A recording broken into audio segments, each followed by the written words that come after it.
UP school teacher സിലബസിലെ Kerala നവോത്ഥാനം എന്ന ഭാഗത്തു നിന്നും വക്കം അബ്ദുൽ ഖാദർ മൗലവി, മാർ കുര്യാക്കോസ് ഏലിയാസ് ചവറ ഈ രണ്ട് നവോത്ഥാന നായകന്മാരെ കുറിച്ചാണ് ഇന്നത്തെ ഓഡിയോയിൽ നമ്മൾ ഡിസ്കസ് ചെയ്യുന്നത്. ഫസ്റ്റ് വൺ, വക്കം അബ്ദുൽ ഖാദർ മൗലവി. വക്കം അബ്ദുൽ ഖാദർ മൗലവി ജനിച്ചത് 1873 ഡിസംബർ 28-നാണ്. അദ്ദേഹം നിര്യാതനാകുന്നത് 1932 ഒക്ടോബർ 31-നാണ്. തിരുവനന്തപുരം ജില്ലയിലെ ചിറയൻകീഴ് താലൂക്കിലെ വക്കം ആണ് അദ്ദേഹത്തിൻ്റെ ജന്മസ്ഥലം. പിതാവ് മുഹമ്മദ്, മാതാവ് ആഷ് ബീവി. അദ്ദേഹത്തിൻ്റെ വീട്ടുപേര് പുത്രോൻ വിളാകം വീട്. 1905 ജനുവരി 19 സ്വദേശാഭിമാനി പത്രം പുറത്തിറക്കി. ഈ പത്രത്തിൻ്റെ ആപ്തവാക്യമായിരുന്നത് ഭയകൗടില്യ മോഹങ്ങൾ വളർത്തില്ലൊരു നാടിനെ. സ്വദേശാഭിമാനി പത്രത്തിൻ്റെ സ്ഥാപകനാണ് വക്കം അബ്ദുൽ ഖാദർ മൗലവി. കൊടുങ്ങല്ലൂരിൽ സ്ഥാപിക്കപ്പെട്ട മുസ്ലിം ഐക്യസംഘത്തിൻ്റെ പ്രവർത്തനങ്ങളുമായി മൗലവി സഹകരിച്ചു. അദ്ദേഹത്തിൻ്റെ മാസികകളാണ് മുസ്ലിം അൽ ഇസ്ലാം. അപ്പോൾ സ്വദേശാഭിമാനിയുടെ വക്കം അബ്ദുൽ ഖാദർ മൗലവിയുടെ മാസികകളാണ് മുസ്ലിം അൽ ഇസ്ലാം എന്നിവ. സമ്പന്നർ പാവങ്ങൾക്ക് വിദ്യാഭ്യാസം നൽകാനുള്ള ചെലവ് വഹിക്കുകയും അവർക്ക് ഉന്നത വിദ്യാഭ്യാസം ലഭ്യമാക്കാൻ സഹായിക്കുകയും വേണം എന്ന് പറഞ്ഞത് വക്കം അബ്ദുൽ ഖാദർ മൗലവിയാണ്. മതവിദ്യാഭ്യാസത്തോടൊപ്പം ഭൗതിക വിദ്യാഭ്യാസവും നേടിയാലേ മനുഷ്യ പുരോഗതി സാധ്യമാവുകയുള്ളൂ.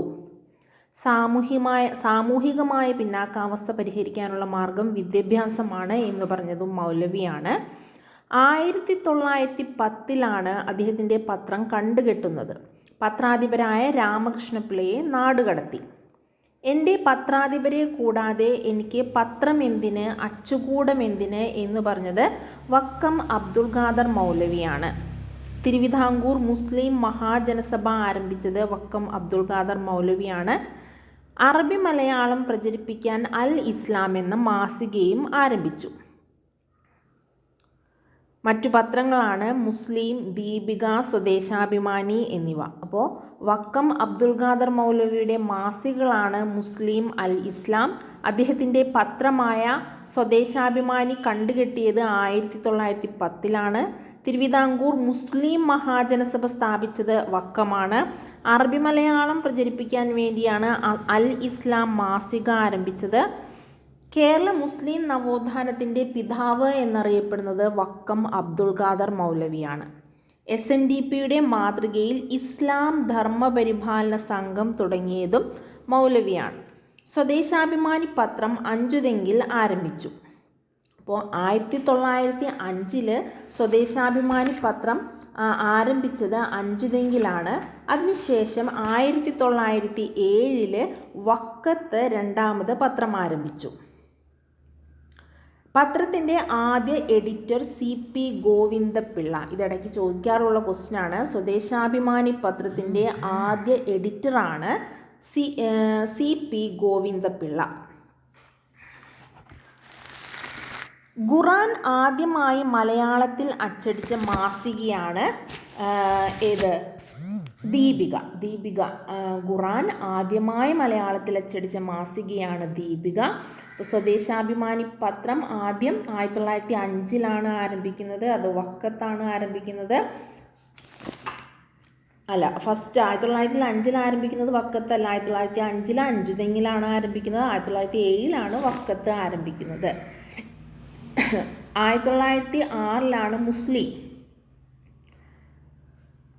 എന്ന പത്രം ആരംഭിക്കുന്നത്.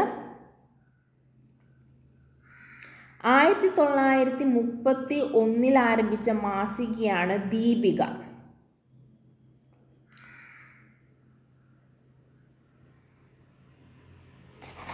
അപ്പോൾ നമുക്ക് കുറച്ച് കൺഫ്യൂഷൻ ഉണ്ടാക്കുന്ന ചില കാര്യങ്ങളാണ്. അൽ ഹിലാൽ എന്ന പത്രം അത് ആരുടെയാണ്? അത് മൗലാന അബ്ദുൽ കലാം ആസാദിൻ്റെ ആണ് അൽ ഹിലാൽ. അൽ അമീൻ മുഹമ്മദ് അബ്ദുൾ റഹ്മാൻ്റെയാണ് അൽ അമീൻ. അപ്പോൾ അൽ ഹിലാൽ മൗലാന അബ്ദുൽ കലാം ആസാദ്, അൽ അമീൻ മുഹമ്മദ് അബ്ദുൾ റഹ്മാൻ. മുസ്ലിം ആരുടെ പത്രമാണ്? അത് വക്കം അബ്ദുൽ ഖാദർ മൗലവിയുടെ പത്രമാണ്. ഇപ്പോൾ വക്കത്തിൻ്റെ സ്വദേശാഭിമാനി പത്രം കണ്ടുകെട്ടുമ്പോൾ തിരുവിതാംകൂർ രാജാവായിരുന്നത് ശ്രീമൂലം തിരുനാളും തിരുവിതാംകൂർ ദിവാനായിരുന്നത് സി രാജഗോപാലാചാരിയുമാണ്. ഗാന്ധിജിയുടെ മനസാക്ഷി സൂക്ഷിപ്പുകാരനാണ് സി രാജഗോപാലാചാരി. സ്ത്രീകളോട് മോശമായി പെരുമാറിയ സി രാജഗോപാലാചാരിക്കെതിരെ സ്വദേശാഭിമാനി പത്രത്തിൽ പി രാമകൃഷ്ണപിള്ള ജാരഗോപാലാചാരി എന്ന പേരിൽ ഒരു ലേഖനമെഴുതി.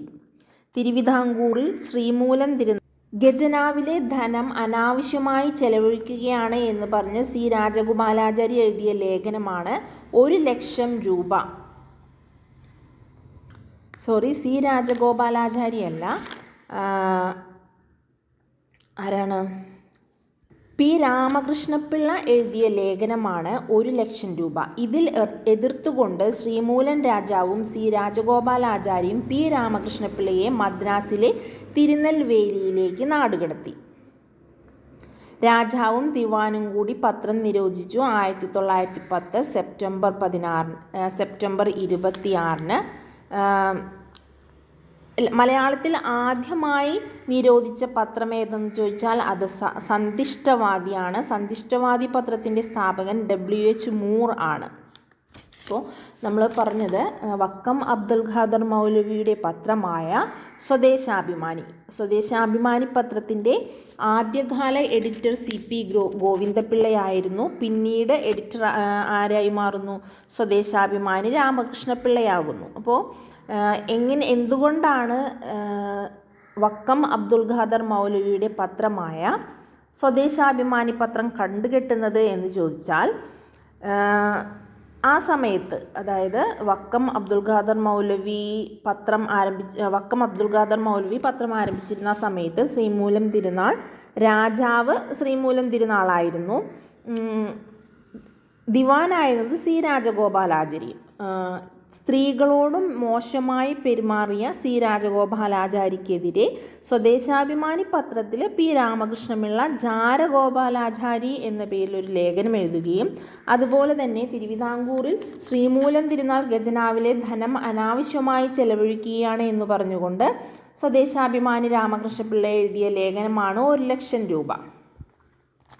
അപ്പോൾ ഇതിൽ ഈ രണ്ട് കാര്യങ്ങളെ എതിർത്തുകൊണ്ടാണ് സി രാജഗോപാലാചാരിയും ശ്രീമൂലം തിരുനാൾ മഹാരാജാവും വക്കം അബ്ദുൽ ഖാദർ മൗലവിയുടെ പത്രമായ പി രാമകൃഷ്ണപിള്ള എഡിറ്ററായ പത്രമായ സ്വദേശാഭിമാനി കണ്ടുകെട്ടുന്നത്. അദ്ദേഹത്തെ പിന്നീട് മദ്രാസിലെ തിരുനെൽവേലിയിലേക്ക് നാടുകടത്തുകയും ചെയ്തു. വക്കം മൗലവിയുടെ സംഘടനകൾ ഏതൊക്കെയാണെന്ന് നോക്കാം. തിരുവിതാംകൂർ മുസ്ലിം മഹാസഭ, ചിറയൻകീഴ് താലൂക്ക് മുസ്ലിം സമാജം, മുസ്ലിം ഐക്യസംഘം, ഇസ്ലാം ധർമ്മപരിപാലന സംഘം. മുസ്ലിം ഐക്യസംഘത്തിൻ്റെ ആസ്ഥാനം കൊടുങ്ങല്ലൂരാണ്. ധർമ്മപോഷിണി സഭ, ലിജാഹുത്തുൽ മുഹമ്മദീയ അസോസിയേഷൻ ഇവയാണ് വക്കം മൗലവിയുടെ സംഘടനകൾ. വക്കം മൗലവിയെ കാഫിർ എന്നാണ് പരിഹസിച്ച് വിളിച്ചിരുന്നത്. കാഫിർ എന്ന് പരിഹസിക്കപ്പെട്ടിരുന്നത് ആരെയാണ്? വക്കം മൗലവിയെയാണ്. അടുത്തത്, അപ്പോൾ നമുക്ക് വക്കം അബ്ദുൽ ഖാദർ മൗലവിയെക്കുറിച്ച് പഠിക്കുമ്പോൾ സ്വദേശാഭിമാനി രാമകൃഷ്ണപിള്ളയെ പഠിക്കാതിരിക്കാൻ നമുക്കാവില്ല. അപ്പോൾ അതിൽ ഏറ്റവും ഇമ്പോർട്ടൻ്റായ കുറച്ച് കാര്യങ്ങൾ കൂടി പറയാം. സ്വദേശാഭിമാനി രാമകൃഷ്ണപിള്ള അദ്ദേഹം ജനിക്കുന്നത് 1878 മരണമടയുന്നത് 1916. അദ്ദേഹത്തിൻ്റെ ഭവനമാണ് കൂടില്ല വീട്. അദ്ദേഹം സ്വദേശാഭിമാനി പത്രത്തിൻ്റെ എഡിറ്ററാകുന്നത് 1906. 1910 രാമകൃഷ്ണപിള്ളയെ ശ്രീമൂലം അസംബ്ലിയിലേക്ക് തിരഞ്ഞെടുക്കുന്നു. അദ്ദേഹത്തിൻ്റെ പ്രധാനപ്പെട്ട കൃതികൾ ഏതൊക്കെയാണെന്ന് നോക്കാം. Karl Marx, Mohandas Karamchand Gandhi, Benjamin Franklin, Socrates, Pathradharmam, Vamanan, ഇതൊക്കെയാണ് രാമകൃഷ്ണപിള്ളയുടെ പ്രധാന കൃതികൾ. എൻ്റെ നാടുകടത്തലും അദ്ദേഹത്തിൻ്റെ ഒരു കൃതിയാണ്. പിന്നെ നഗരത്തിൽ നിന്ന്, ഡൽഹി ദർബാർ, പത്രധർമ്മം, ഇതെല്ലാം അദ്ദേഹത്തിൻ്റെ കൃതികളാണ്. അപ്പോൾ എൻ്റെ നാടുകടത്തൽ സ്വദേശാഭിമാനി രാമകൃഷ്ണപിള്ളയുടെ ഒരു കൃതിയാണ്. അദ്ദേഹത്തിൻ്റെ മാസികയാണ് ശാരദ, വിദ്യാർത്ഥി എന്നിവ. അദ്ദേഹത്തിൻ്റെ പ്രതിമ എവിടെയാണുള്ളത്? പാളയം, തിരുവനന്തപുരത്ത് പാളയത്താണ് അദ്ദേഹത്തിൻ്റെ പ്രതിമയുള്ളത്. സ്മാരകം ഉള്ളത് പയ്യാമ്പലം, കണ്ണൂരാണ്. സ്വദേശാഭിമാനി രാമകൃഷ്ണപിള്ളയുടെ സ്മാരകമുള്ളത് പയ്യാമ്പലം, കണ്ണൂരാണ്. തിരുവിതാംകൂറിൽ നിന്നും നാടുകടത്തപ്പെട്ട ആദ്യ പത്രാധിപരാണ് സ്വദേശാഭിമാനി രാമകൃഷ്ണപിള്ള. സ്വദേശാഭിമാനി പത്രത്തിൻ്റെ പത്രാധിപരായിരുന്നു 1910 സെപ്റ്റംബർ 26 ദിവാൻ പി രാജഗോപാലാചാരിയുടെ കാലത്താണ് ഇദ്ദേഹത്തെ നാടുകടത്തുന്നത്. എൻ്റെ നാടുകടത്തൽ, വൃത്താന്ത പത്രപ്രവർത്തനം എന്നിവ സ്വദേശാഭിമാനിയുടെ പ്രശസ്ത രചനകളാണ്. മാക്സിൻ്റെയും ഗാന്ധിജിയുടെയും ആത്മകഥ ആദ്യമായി മലയാളത്തിൽ തയ്യാറാക്കിയത് സ്വദേശാഭിമാനി രാമകൃഷ്ണപിള്ളയാണ്. അദ്ദേഹത്തിൻ്റെ ജന്മസ്ഥലം നെയ്യാറ്റിൻകരയാണ്. കേരളൻ എന്നത് സ്വദേശാഭിമാനി രാമകൃഷ്ണപിള്ളയുടെ തൂലികാനാമമാണ്. പത്രപ്രവർത്തകരുടെ ബൈബിൾ എന്നറിയപ്പെടുന്ന രാമകൃഷ്ണപിള്ളയുടെ കൃതിയാണ് വൃത്താന്ത പത്രപ്രവർത്തനം. പത്രപ്രവർത്തകരുടെ ബൈബിൾ എന്നറിയപ്പെടുന്നത് രാമകൃഷ്ണപിള്ളയുടെ കൃതിയായ വൃത്താന്ത പത്രപ്രവർത്തനമാണ്. പത്രപ്രവർത്തനത്തെക്കുറിച്ചുള്ള മലയാളത്തിലെ ആദ്യ പുസ്തകം വൃത്താന്ത പത്രപ്രവർത്തനമാണ്. നാടുകടത്തിയ സമയത്തെ തിരുവിതാംകൂർ രാജാവ് ആരായിരുന്നു? ശ്രീമൂലം തിരുനാളാണ്. ഭയകൗടില്യ ലോപങ്ങൾ വളർത്തില്ലൊരു നാടിനെ എന്ന മുഖക്കുറിപ്പോടെയാണ് പത്രം പ്രസിദ്ധീകരിച്ചിരുന്നത്. അങ്ങനെ പ്രസിദ്ധീകരിച്ചിരുന്ന പത്രം ഏതായിരുന്നു? സ്വദേശാഭിമാനി. ഉണരുവിൻ, അഖിലേശനെ സ്മരിപ്പിൻ, ക്ഷണമെഴുന്നേൽപ്പിൻ, അനീതിയോടെതിർപ്പിൻ എന്ന മുഖക്കുറിപ്പോടെ പ്രസിദ്ധീകരിച്ച മാസികയാണ് അഭിനവ കേരളം. അപ്പോൾ അദ്ദേഹത്തെ നാടുകടത്തിയത് സ്വദേശാഭിമാനി രാമകൃഷ്ണപിള്ളയെ നാടുകടത്തിയത് തിരുനെൽവേലിയിലേക്കാണ്. അദ്ദേഹം അന്തരിച്ചത് 1916 ധർമ്മരാജ നിരൂപണം എന്ന കൃതി എഴുതിയത് സ്വദേശാഭിമാനി രാമകൃഷ്ണപിള്ളയാണ്. എന്നാൽ ധർമ്മരാജ എന്ന നോവൽ എഴുതിയത് CV രാമൻപിള്ളയാണ്. ധർമ്മരാജ നിരൂപണം സ്വദേശാഭിമാനി രാമകൃഷ്ണപിള്ളയും ധർമ്മരാജ നോവൽ CV രാമൻപിള്ളയുമാണ്. സ്വദേശാഭിമാനിയുടെ സ്മാരകം എവിടെയാണ് പറഞ്ഞു? പയ്യാമ്പലം. ഇനി വ്യാഴവട്ട സ്മരണകൾ എന്ന കൃതി ആരുടേതാണ്? രാമകൃഷ്ണപിള്ളയുടെ പത്നിയായ B കല്യാണിക്കുട്ടിയമ്മയുടെ കൃതിയാണ് വ്യാഴവട്ട സ്മരണകൾ. അപ്പോൾ ഇത്രയുമാണ് നമുക്ക് സ്വദേശാഭിമാനി രാമകൃഷ്ണപിള്ളയെക്കുറിച്ച് പഠിക്കാനുള്ളത്. അപ്പോൾ നമ്മൾ വക്കം അബ്ദുൽ ഖാദർ മൗലവിയെക്കുറിച്ചും അദ്ദേഹത്തിൻ്റെ പത്രമായ സ്വദേശാഭിമാനിയെക്കുറിച്ചും പത്രത്തിൻ്റെ എഡിറ്ററായ രാമകൃഷ്ണപിള്ളയെക്കുറിച്ചുമാണ് പറഞ്ഞത്. ചെറിയൊരു കൺഫ്യൂഷൻ ഞാൻ പറയണയിൽ വന്നിട്ടുണ്ട്. അതായത് C രാജഗോപാലാചാരിയെക്കുറിച്ചും പറഞ്ഞു, P രാജഗോപാലാചാര്യയെയും കുറിച്ച് പറഞ്ഞു. അപ്പോൾ P രാജഗോപാലാചാരി എന്നത് ശ്രീമൂലം തിരുനാളിൻ്റെ കാലത്ത് തിരുവിതാംകൂറിലെ ദിവാനായിരുന്ന വ്യക്തിയാണ് P രാജഗോപാലാചാരി. അദ്ദേഹമാണ് സ്വദേശാഭിമാനി രാമകൃഷ്ണപിള്ളയെ നാടുകടത്തുന്നത്. അദ്ദേഹത്തെക്കുറിച്ചാണ് സ്ത്രീകളോട് മോശമായി പെരുമാറിയതിൻ്റെ പേരിൽ സ്വദേശാഭിമാനി പത്രത്തിൽ രാമകൃഷ്ണപിള്ള ജാരഗോപാലാചാരി എന്ന പേരിൽ ലേഖനം എഴുതുന്നത്. എന്നാൽ C രാജഗോപാലാചാരി ആരാണ്? ചക്രവർത്തി രാജഗോപാലാചാരിയാണ്. രാജാജി എന്നറിയപ്പെടുന്നു. ഗാന്ധിജിയുടെ മനസാക്ഷി സൂക്ഷിപ്പുകാരനാണ്. CR എന്നും അദ്ദേഹം അറിയപ്പെടുന്നു. അദ്ദേഹം C രാജഗോപാലാചാരിയാണ്. അത് രണ്ടും മാറിപ്പോകരുത്.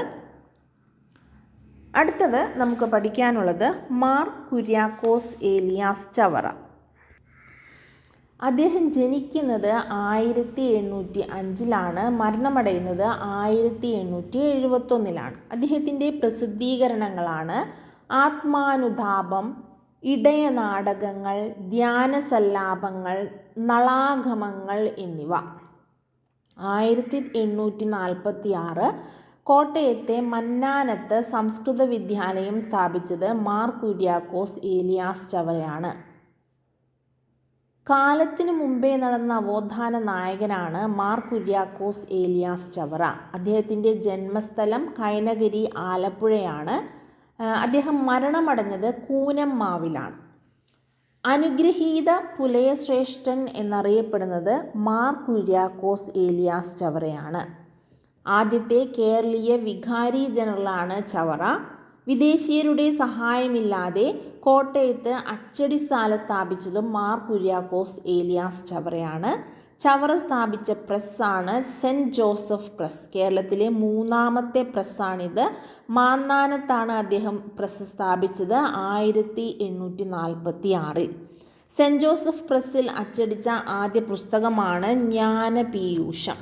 ഇപ്പോൾ 1846 കോട്ടയത്തെ മാന്നാനത്ത് സംസ്കൃതം വിദ്യാലയം സ്ഥാപിച്ചത്. അതേപോലെ തന്നെ സെൻറ്റ് ജോസഫ് പ്രസ്, കേരളത്തിലെ 3ാമത്തെ പ്രസ്സായ സെൻറ്റ് ജോസഫ് പ്രസ് മാന്നാനത്ത് സ്ഥാപിച്ചതും ചവറ തന്നെയാണ്. കാലത്തിനു മുമ്പേ നടന്ന നവോത്ഥാന നായകനാണ് ചവറയച്ചൻ. അദ്ദേഹത്തിൻ്റെ ജന്മസ്ഥലം കൈനഗിരി ആലപ്പുഴയാണ്. മരണമടഞ്ഞത് കൂനമ്മാവിലാണ്. അനുഗ്രഹീത പുലയശ്രേഷ്ഠൻ എന്നറിയപ്പെടുന്നത് മാർ കുര്യാക്കോസ് ഏലിയാസ് ചവറയാണ്. ആദ്യത്തെ കേരളീയ വികാരി ജനറലാണ് മാർ കുര്യാക്കോസ് ഏലിയാസ് ചവറ. വിദേശീയരുടെ സഹായമില്ലാതെ കോട്ടയത്ത് അച്ചടിശാല സ്ഥാപിച്ചത് മാർ കുര്യാക്കോസ് ഏലിയാസ് ചവറയാണ്. ഇനി നസ്രാണി ദീപിക ആദ്യമായി അച്ചടിച്ചത് കോട്ടയത്തെ മാന്നാനത്ത് സെൻറ്റ് ജോസഫ് പ്രസ്സിലാണ്. ഓരോ പള്ളിയോടൊപ്പം ഓരോ സ്കൂൾ എന്ന സമ്പ്രദായം കൊണ്ടുവന്നത് ചവറയച്ചനാണ്. Sisters of the congregation of the mother of Carmel എന്ന സന്യാസി സഭ സ്ഥാപിച്ചതും ചവറയച്ചനാണ്. അത് 1866. വാഴ്ത്തപ്പെട്ടവനായി പ്രഖ്യാപിച്ചത് 1988 ഫെബ്രുവരി 8. വിശുദ്ധനായി പ്രഖ്യാപിച്ചത് 2014 നവംബർ 23. ചവറയച്ചനോടൊപ്പം വിശുദ്ധയായി പ്രഖ്യാപിച്ചത് ഏവു പ്രാസാമ്യാണ്. സാക്ഷരതയുടെ പിതാവ് എന്നറിയപ്പെടുന്നത് മാർ കുര്യാക്കോസ് ഏലിയാസ് ചവറയാണ്. പിടിയേരി സമ്പ്രദായവുമായി ബന്ധപ്പെട്ട നവോത്ഥാന നായകനാണ് മാർ കുര്യാക്കോസ് ഏലിയാസ് ചവറ. എന്താണ് വാഴത്തട വിപ്ലവം? വിദേശീയരുടെ സഹായമില്ലാതെ പ്രസ്താപിച്ചതാണ് വാഴത്തട വിപ്ലവം എന്നറിയപ്പെടുന്നത്. പിടിയേരി സമ്പ്രദായം ഉച്ചഭക്ഷണത്തിന് സ്കൂളിൽ കൊണ്ടുവന്നൊരു സമ്പ്രദായമാണ് പിടിയേരി സമ്പ്രദായം. അനുഗ്രഹീത ശ്രേഷ്ഠ പുരോഹിതൻ എന്നറിയപ്പെടുന്നതും മാർ കുര്യാക്കോസ് ഏലിയാസ് ചവറയാണ്. CMI സഭ സ്ഥാപിച്ചത് ആരാണ്? മാർ കുര്യാക്കോസ് ഏലിയാസ് ചവറയാണ്. അമലോദ്ഭവ ദാസ സംഘം സ്ഥാപിച്ചത് ചവറയാണ്. CMI സഭ സ്ഥാപിച്ചത് 1831. ഇന്ത്യയിലെ ആദ്യ ക്രിസ്തീയ സന്യാസി സഭയാണ് CMI സഭയുടെ ആദ്യ സുപ്പീരിയർ ജനറൽ ചവറയാണ്. നിധീകരിക്കൽ മാണിക്കന്തനാർ ആരംഭിച്ച പത്രമാണ് നസ്രാണി ദീപിക. ഇന്ത്യൻ തപാൽ സ്റ്റാമ്പിൽ പ്രത്യക്ഷപ്പെട്ടത് 1987. അപ്പോൾ ഇത്രയുമാണ് ചവറയച്ചനെ കുറിച്ച് പഠിക്കാനുള്ളത്. Thank you.